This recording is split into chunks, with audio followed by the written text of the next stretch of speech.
Ciao nerds! I'm CRICCI, and today I'm going to be showing you how I made my Magneto cape. This cape took over 19 hours to make.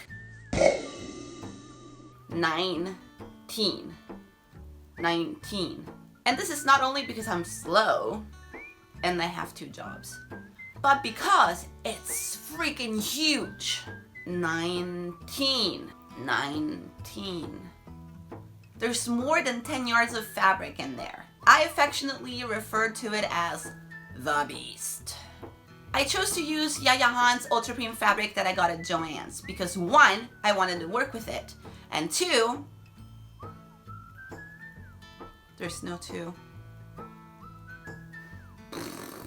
After buying it and holding all 10 yards in my hands, I realized that it's really heavy. I still think it's the perfect fabric for the job because it makes the cape look really menacing and evil.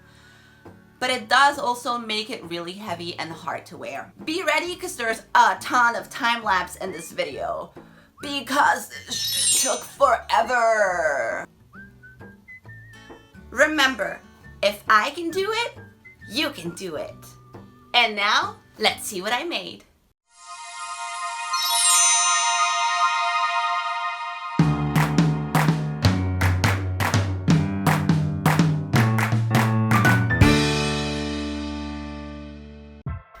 Here we go. I started by pinning a Simplicity Supergirl cape pattern, this one, to my dress form. Of course, the pattern is for a short cape and I plan to make it longer. You just wait. I pinned it over the pattern that I had made for my neck piece to use it as reference. The Supergirl pattern allows for a little bit of fabric to go around the neck so that it can be sewn into the bodysuit.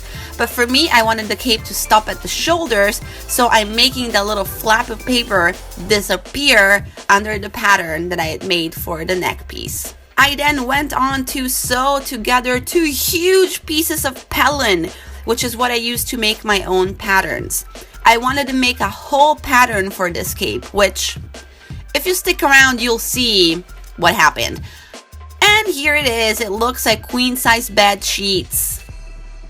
And here I put my teeny tiny Supergirl cape over my queen-size bed sheets. And I started tracing it, making it longer and wider. This Pellon comes with a grid printed on top and I love it for pattern making. I'm marking the length that I want the cape to have and I'm basically following the grid that's on the Pellon. And that number I got by basically measuring from the base of my neck to my ankles. Here I'm using a Song of Ice and Fire to hold my tape in place so that I can do the same thing on the diagonal line. Now that I have the 3 major points of how long I want the cape to be, I'm connecting those free-handedly in a curved line. Then I cut it all out, and I am left with this huge piece of pattern. It is now that I realize that such a big pattern would not fit any fabric, not even the 60-inch tall ones. So I decide to cut the huge-ass pattern into 2 smaller ones. Hold up! Here's what I mean. One piece is going to be cut on the fold and it's going to open up to become the whole back. The other piece is going to be cut as 2 separate pieces and they're going to go on each side of the back piece. Booyah! I now transfer my patterns onto my first fabric. That's the outside layer and it's Yaya's Ultrapreme fabric. I realize that I have a little bit extra room on the fabric, so I decide to make the cape 1.5 inches longer. Cause why the heck not? I measure 1.5 inches from the bottom edge, mark it, and then I join all of my marks. And now time to cut it out. I place the pattern for the back on the fold, so that when I open it, it becomes double the size. Now it's time for the front pieces. This time, I don't put them on the fold. These 2 pieces need to be separate because they will be sewn on either side of the back part. I also make these pieces 1.5 inches longer. I make sure that I cut the fabric and 1/2 inch away from the pattern throughout the pieces so that I have my seam allowance. Here I'm joining the back piece with the first front piece, right sides together. I'm sewing the first front piece to the back piece and I'm going to be doing the same with the second front piece. I'm using a straight stretch stitch, Triple S, which is the main stitch I've used for this entire costume. It's stitch number 1 on my machine, and I'm using it with a 3.5 width and the 3 length. Now I'm going to be doing the exact same thing to the lining, which is a stretchy metallic spandex that I got in downtown LA. This fabric is much lighter than the Ultrapreme fabric, and thank goodness. I'm cutting the first piece on the fold and the second piece as 2 separate pieces, still adding the same 1.5 inch extra length at the bottom. I cut the pieces out, and then I saw them right sides together, the 2 front pieces on either sides of the back, and I sawed forever.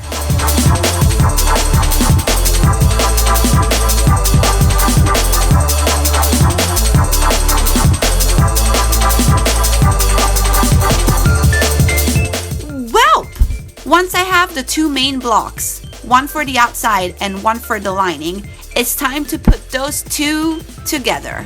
Once I lay them on top of each other right sides together, I stitch all the way around, leaving just a little gap in the center of the back section so that I can turn it inside out. Before I start stitching, I make sure that I trim off a little bit of excess fabric that had come out of making the lining a little bit wider than the outside layer.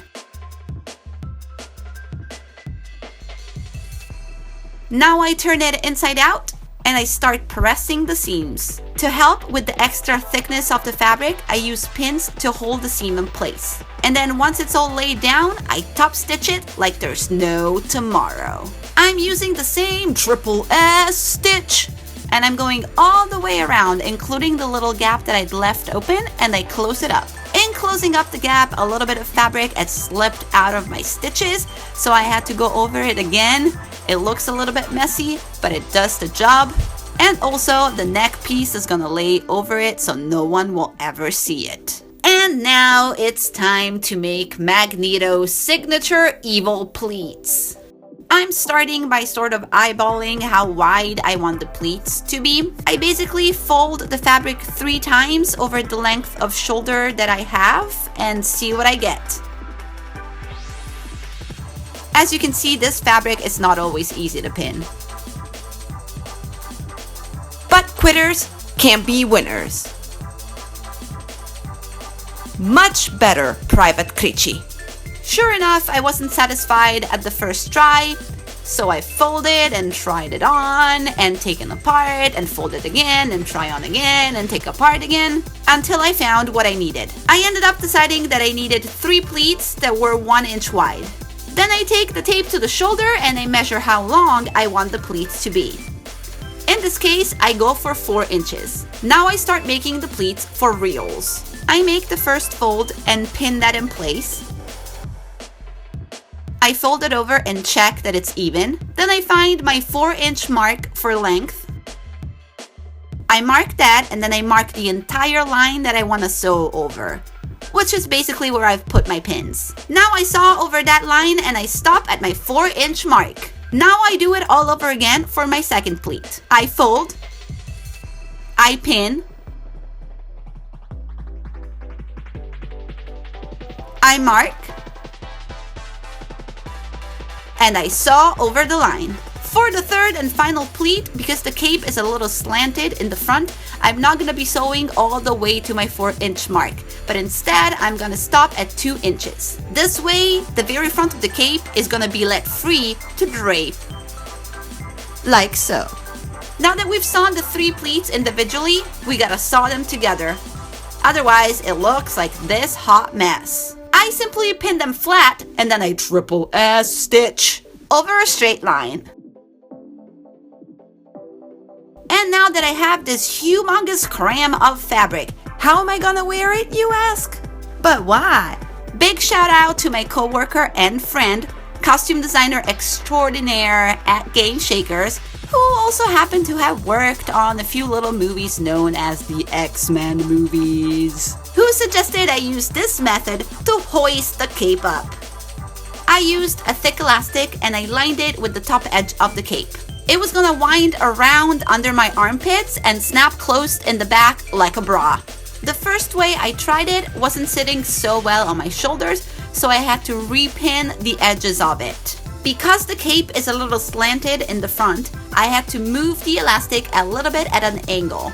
Once I figured that out, I fed it through my machine. This time I used the zigzag stitch. And there is my harness. The last step is to attach the snaps to the elastic in the back. I approach this very subtly with a hammer. Here I'm using heavy-duty snaps that are size 24. And I'm applying them with the heavy-duty snap tool from Dritz. That's tool 981T. I start placing the part with the prongs under the fabric, then I place the part without the prongs on top of the fabric, and then using my little tool, I hammer it down.